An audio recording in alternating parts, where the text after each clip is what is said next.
से इस ब्रह्मांड की उत्पत्ति हुई। भगवान के श्वास से वेद उत्पन्न हुआ और तब से वेद है, और जब तक यह सृष्टि रहेगी वेद रहेगा। तो इसीलिए इसको कहा जाता है कि सनातन है। इसीलिए इस धर्म को सनातन धर्म कहा जाता है, क्योंकि ये हमेशा से है। तो ये सनातन धर्म है। तो वेद कहते हैं कि 4 युग होते हैं, सत्य युग, त्रेता युग, द्वापर युग और कलयुग। ये 4 जो युग हैं, ये उसमें निवास करने वाले लोगों की धर्म की प्रवृत्ति पर निर्भर करता है। कहते हैं कि जो सतयुग में लोग होते हैं वो सत्य को पसंद करते हैं, वहां असत्य नाम की कोई चीज नहीं होती, सब की उम्र लंबी होती है, सब लोग भगवान से प्रेम करने वाले होते हैं। इसके बाद त्रेता आता है। त्रेता में भगवान को प्रसन्न करने की व्यवस्था यज्ञ इत्यादि से होती है। उसके बाद द्वापर आता है। द्वापर युग में भगवान की पूजा, वही यज्ञ की व्यवस्था जो बनी रहती है उसी से आगे होती है। और कलयुग में तो केवल भगवान के नाम का आधार है। कलयुग जोग जप पे नहीं ध्याना। कलयुग में जोग जप ध्यान ये सब होता ही नहीं, हो ही नहीं सकता, सफल ही नहीं होगा। तो भगवान शंकर की कथा सुनाते हैं। ये जो अभी चल रहा है यह युग, इसी युग की कथा है। और गोस्वामी जी कहते हैं कि पता नहीं किस समय की कथा है। कहते हैं एक बार त्रेता युग माही शंभु गए कुंभज ऋषि पाए। कुंभज ऋषि अगस्त ऋषि जो घड़े से पैदा हुए, इसलिए उनको कुंभज कहा जाता है। तो बहुत तपस्वी थे वो। त्रेता युग में भगवान शंकर कुंभज ऋषि के आश्रम जाते हैं, और साथ में कौन है? संग सती जग जननी भवानी। साथ में जगत जननी माता सती जी उनके साथ है। तो भगवान शंकर को अपने आश्रम में आया हुआ देखकर ऋषि ने भगवान शंकर को अखिलेश्वर परब्रह्म परमेश्वर जान करके उनकी पूजा किया। माता सती की भी उपासना किया। और ऋषिवर ने पूछा कि हे प्रभु, आप यहाँ आए हैं, आपकी क्या सेवा करूं? तो भगवान शंकर ने कहा कि मुझे भक्ति का प्रसंग सुनाओ और भगवान राम की कथा सुनाओ। तो साथ में सती जी गई थी। कथा सुनाने वाले व्यास हुए, कुंभज जी, और कथा सुनने वाले हुए भगवान शंकर और पार्वती। तो जैसे आप लोगों को कथा मैं सुना रहा हूं, तो आप लोगों ने मुझे चौकी दे दिया। ऐसे ही हो सकता है शंकर जी बैठ करके सुनने के भाव से भगवान की कथा नीचे बैठे हों। यह बात माता सती को बहुत अच्छा नहीं लगा। देखो, अभी तो इन्होंने पूजा किया हमको परब्रह्म परमेश्वर मान के, अब अपने कथा सुनाने लगे, अपने ऊपर बैठ गए। तो उनको ये लगा ही नहीं कि ये जो कुंभज जी हैं ये कथा इनको कुछ सुना पाएंगे। जो अज है, जो कभी पैदा नहीं होता, ऐसे है भगवान शंकर। जिसके गुणों का वर्णन नहीं किया जा सकता, ऐसे है भगवान शंकर। तो उनको ये क्या कथा सुना रहा है? भगवान शंकर तो सब जानते ही हैं, लेकिन उनको ये राम की कथा क्या सुना रहा है, क्या सुना पाएगा?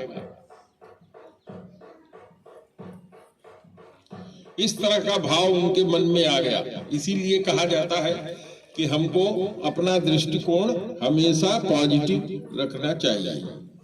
अगर हमारा दृष्टिकोण निगेटिव हो गया, आप लोगों में से जितने लोग यहाँ कथा सुन रहे हैं, अगर आपका दृष्टिकोण धनात्मक है, पॉजिटिव है, तो आप यहाँ से कुछ लेके जाएंगे, कुछ जान के सीख के जाएंगे।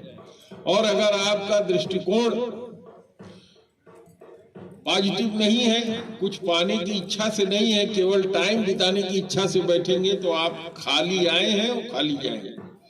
अब देखिए, ये सबसे बड़ा उदाहरण है यहाँ कि जब मैं यहाँ अभी आया तो एकदम बादल था। हमारे साथ जो लोग आए थे, हाथ उठाइए आप लोग, कोई जानता था कि इतने जल्दी धूप आ जाएगी? अब मैंने कहा कि मैं बैठता हूँ यहाँ, उनकी इच्छा, अगर चाहे तो धूप दे, न चाहे तो न दे। और देखिए 5 मिनट नहीं हुआ, धूप आ गई। तो यही पॉजिटिव एटीट्यूड है। ये पॉजिटिव एटीट्यूड माता सती का नहीं था। उन्होंने सोचा ये मनुष्य योनि में पैदा हुआ ये आदमी ऊंची कुर्सी पर बैठ गया, भगवान शंकर को कथा सुना रहा है, जो सब कुछ जानते हैं, उनको राम की कथा सुना रहा है। और राम कौन? दशरथ के लड़के, दशरथ के लड़के जो राम बन के आए, उनकी कथा सुना रहा है। वाह, उनके मन में इस तरह की भावना आ गई और उनकी मस्तिष्क उनका निगेटिव हो गया। तो गोस्वामी जी लिखते हैं कि कुछ समय तक वहां भगवान शंकर ने निवास किया, भगवान की कथा सुनते रहे। और जब चलने का समय हुआ तो भगवान शंकर से ऋषि ने कहा कि हे प्रभु, भगवान राम की भक्ति देने का अधिकार तो आप ही के पास है, तो हमको भगवान की भक्ति दे दीजिए। भक्ति क्या होती है इसको प्रभु हमें बता दीजिए, और कैसे भक्ति किया जाए ये बता दीजिए महाराज।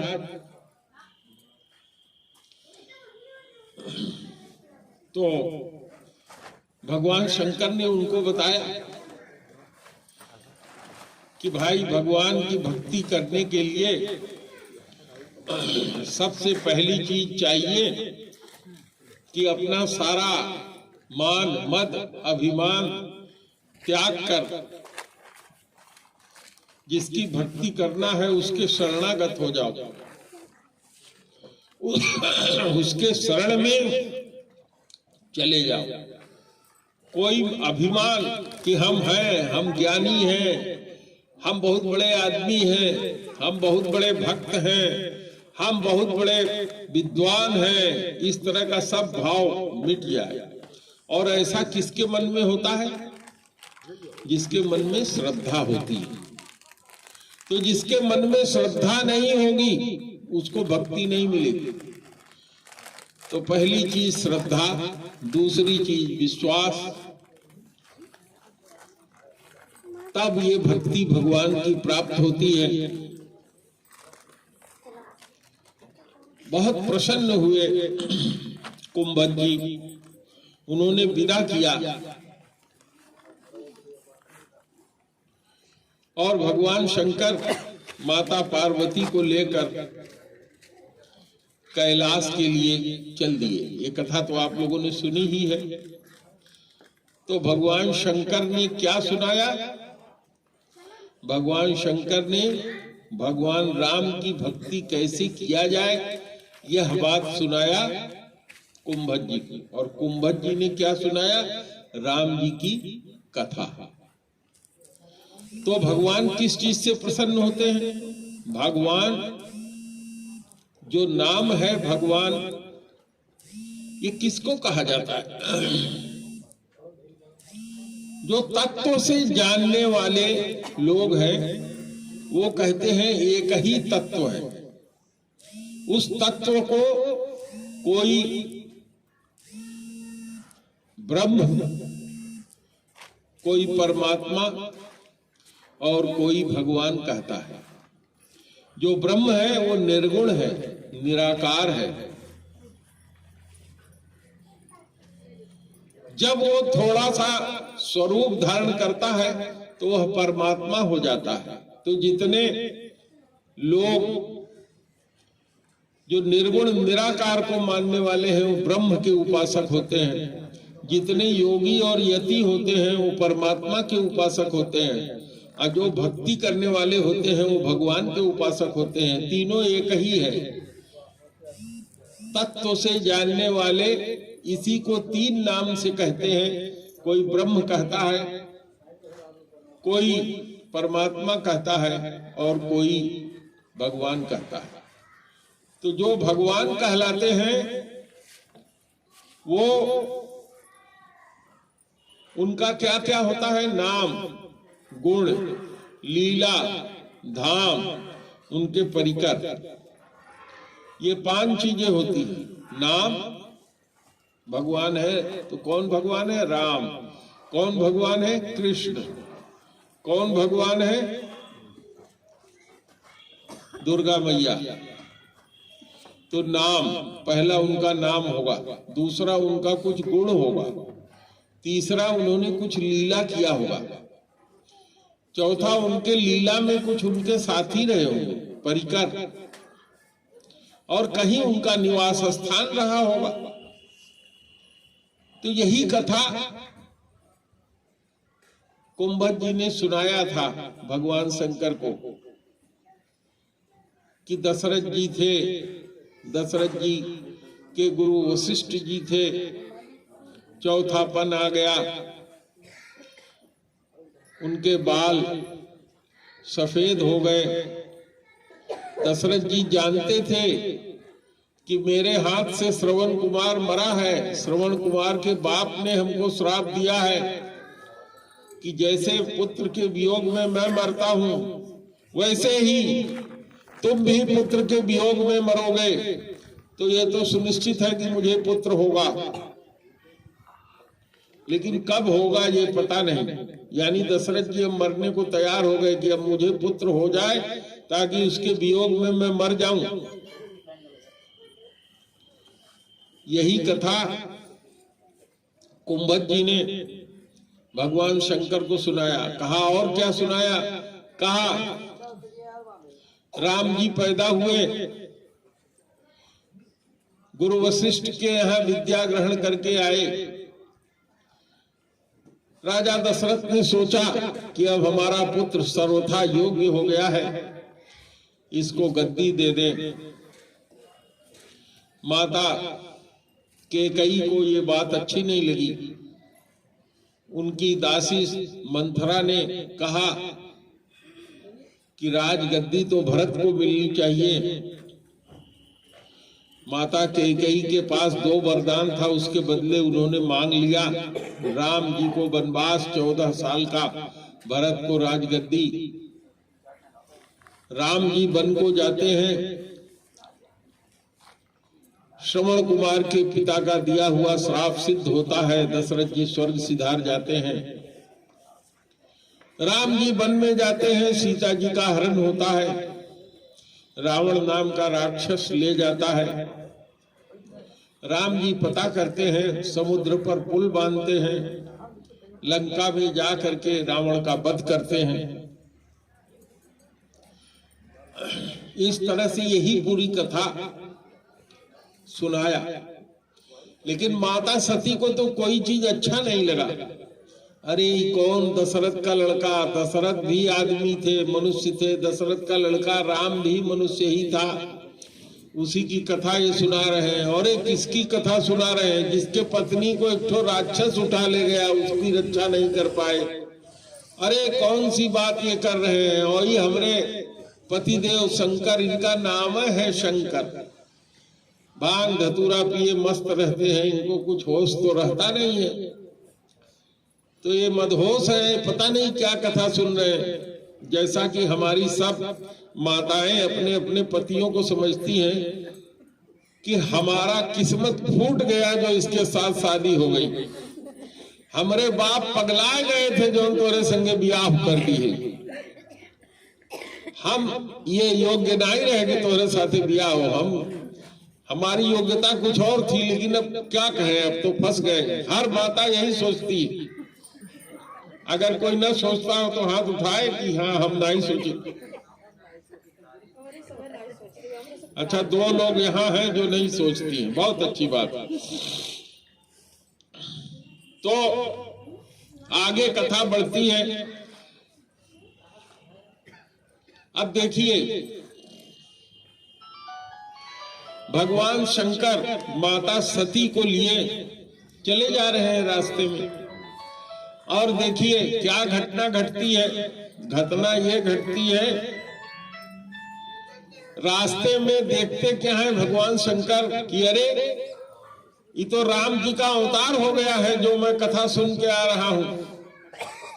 वही राम लक्ष्मण के साथ हाय सीते करते हुए जा रहे हैं। और शंकर जी ने सोचा कि अगर मैं पहचान कर लेता हूं तो मामला खुल जाएगा, सब लोग जान जाएंगे कि ये परब्रह्म परमेश्वर राम के रूप में अवतार ले लिया है। तो उन्होंने राम जी से कहा, जय सच्चिदानंद दिनेशा, कहा हे सच्चिदानंद आपकी जय हो। माता सती ने सुन लिया, ये दशरथ के लइकवा के सच्चिदानंद कह रहा है पगलवा। जैसे हमारी माता लोग सोचती हैं कोई हमारे पास कोई दक्षिणा उक्षिणा देने चला आया या कोई जो है हमार कहा मानत है, तो माता लोग कहती हैं कि देखो ये पगलाया है, गुरुजी के पीछे हर समय 14 घंटा पड़ा हुआ है, जो गुरुजी कह दे तो नहीं पगला रहे थे कि बुद्धि नहीं तो कमे पगलाओ। ऐसे माता सती जो है उनके समझ में आया कि देखो ये बुढ़वा इनको सच्चिदानंद कह रहा है। तो भगवान शंकर जब थोड़ा सा उनके पीछे ओट में हुए तो एक कस के झगड़ा किया उन्होंने, माता सती ने, कि बताओ जेके तू सच्चिदानंद कहा तो ये सच्चिदानंद है। तो उन्होंने कहा कि हाँ यही सच्चिदानंद है, यही मेरे आराध्य है जिनकी मैं पूजा करता हूं, ये वही है जिनकी कथा तुमने वहां सुना है, ये वही है। सब कुछ अपना करेजा फाड़ के समझा दिया शंकर जी ने, लेकिन माता सती के समझ में नहीं आया। क्यों? क्योंकि एक कहावत कही गई है, विनाश काले विपरीत बुद्धि। जब किसी का विनाश होने को होता है तो उसकी बुद्धि क्या हो जाती है? विपरीत हो जाती है। तो ऐसे माता सती जी के साथ हुआ। भगवान शंकर ने कहा कि यह सत्य है, ये बिल्कुल सत्य है और सत्य ही है कि यही सच्चिदानंद है। और अगर तुमको विश्वास नहीं होता तो जाके परीक्षा ले।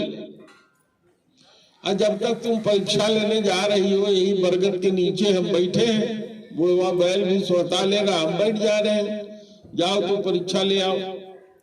अब उनका नाम क्या था?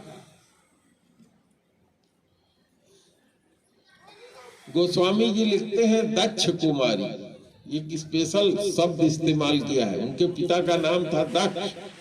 दक्ष का मतलब होता है जो बहुत चतुर हो, और दक्ष कुमारी वो हुई जो दक्ष की कन्या हो।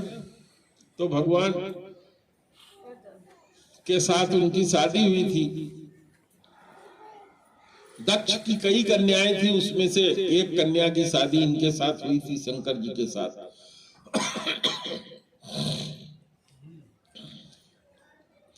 तो दक्ष कुमारी को अपने पति पर विश्वास नहीं हुआ। जैसा कि अभी हमने चर्चा किया, हमारी माताएं जो है, हमारी भी पत्नी हमारे बात पर 100% विश्वास नहीं करती।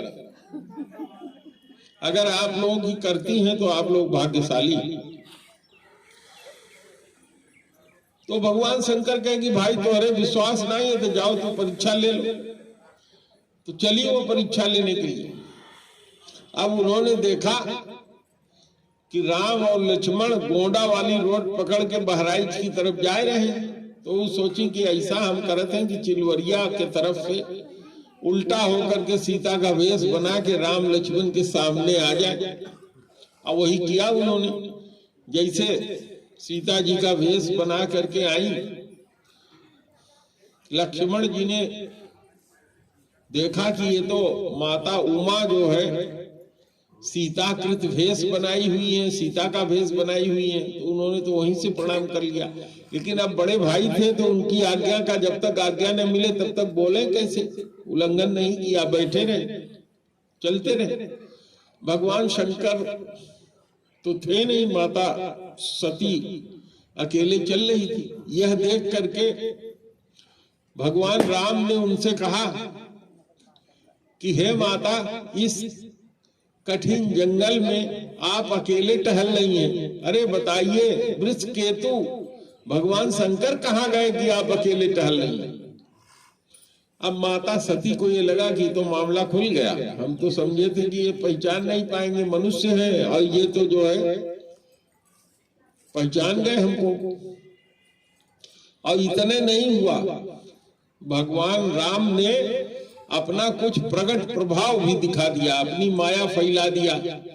तो सती जी क्या देख रही हैं, जहां उनकी निगाह जा रही है देख रही हैं कि ये तो ब्रह्मा जी की पत्नी सरस्वती, विष्णु उनकी पत्नी लक्ष्मी, भगवान शंकर अपने को देख रही हैं। माता सती मैं बैठी हुई हूँ, जहां देख रही है अनेकों भगवान, अनेकों ब्रह्मा, अनेकों विष्णु, अनेकों शंकर।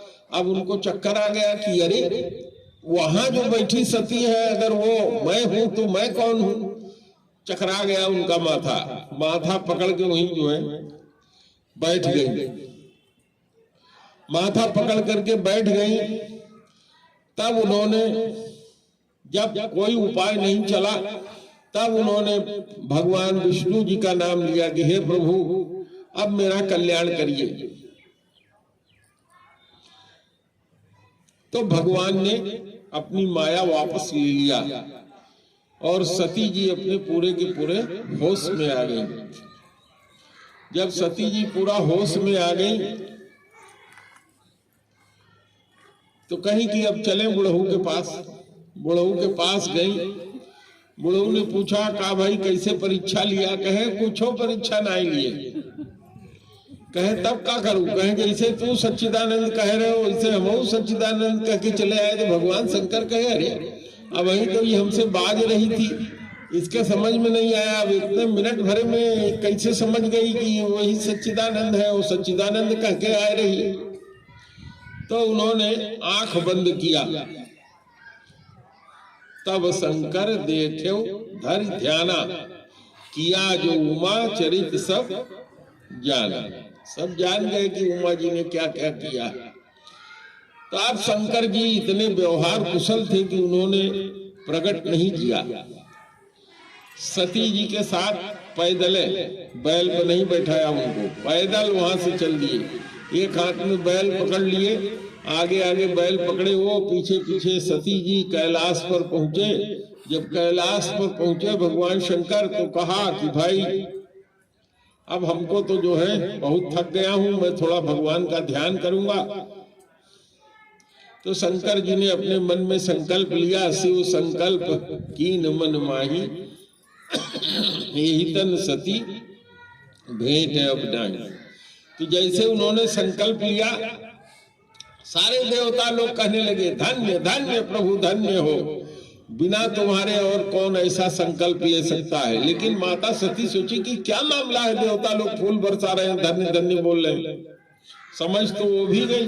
अब पूरा माजरा तब समझ में आ गया जब शंकर जी हुआ पहुंचे तो एक आसन जो अपने बिछाने के लिए बिछा गया उस पे सामने आसन दे दिया। तो हमारे यहाँ जो सामने आसन दिया जाता है वो माँ को दिया जाता है। हमारे यहाँ एक वैदिक व्यवस्था है, कौन दाहिने बैठेगा, कौन बाएं बैठेगा, कौन सामने बैठेगा, कौन पीछे बैठेगा। पत्नी दाहिने तब बैठती है जब पूजा पाठ कराने को होता है, पति दाहिने कब बैठता है, जब सामान्य कार्य होता है तो पत्नी बामांगी होती है। सारी व्यवस्था है। पार्वती जी तो अगले जन्म में पैदा होती हैं, यही सती जी। जो सती जी थी उनको डाउट हो गया कि अब तो कुछ मामला गड़बड़ है। भगवान शंकर समाधि में चले गए, बहुत लंबा समय बीता। भगवान शंकर जागे, राम राम करने लगे। माता सती गई, कहा कि हे प्रभु बहुत अच्छी बात है, ये विमान से सब हमारी बहनें और सब देवता लोग जा रहे हैं, हमारे बाप ने जो है यज्ञ शुरू किया है। शंकर जी ने समझाया कि देखो हमारे कारण तुम्हारे बाप तुमसे भी बुरा मानेंगे, न जाओ, इज्जत नहीं होगी।